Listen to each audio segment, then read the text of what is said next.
আপনারা দেখছেন বার্তা এক নজর। বাঁশবেড়িয়া গোল্ডেন মাঠ কমিটির পরিচালনায় প্রতিবারের মতো এবারও বিভিন্ন জেলার 16টি দল নিয়ে 5 দিন ব্যাপী ক্রিকেট প্রতিযোগিতার আয়োজন করা হয় গোল্ডেন ক্লাবের ফুটবল মাঠে। সেমিফাইনাল ও ফাইনাল খেলা অনুষ্ঠিত হয় নৈশালকে। ফাইনাল খেলায় অংশগ্রহণ করেন আমরা সবাই চুচুড়া বনাম বাউন্ডারি ব্লাস্টার বাঁশবেড়িয়া। খেলার শেষে দুই দলের খেলোয়াড়দের হাতে ট্রফি সহ পুরস্কার তুলে দেন উপস্থিত সকলে একে একে। খেলা দেখতে দর্শকদের উপস্থিতি ছিল চোখে পড়ার মতো।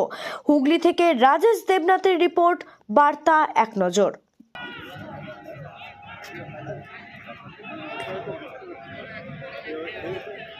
এটা কি লাইট কন্ট্রোল করছিস তাই না? এই ভিডিও তো হবে কিন্তু হ্যাঁ, এই তো এখানে সুন্দর আছে। বল বল তো ওইখানে চলে যাচ্ছে।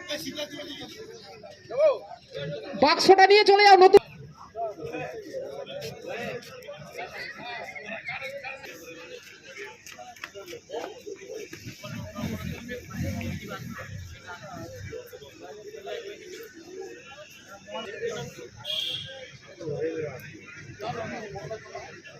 ব্যাটসম্যান ওর হাত দা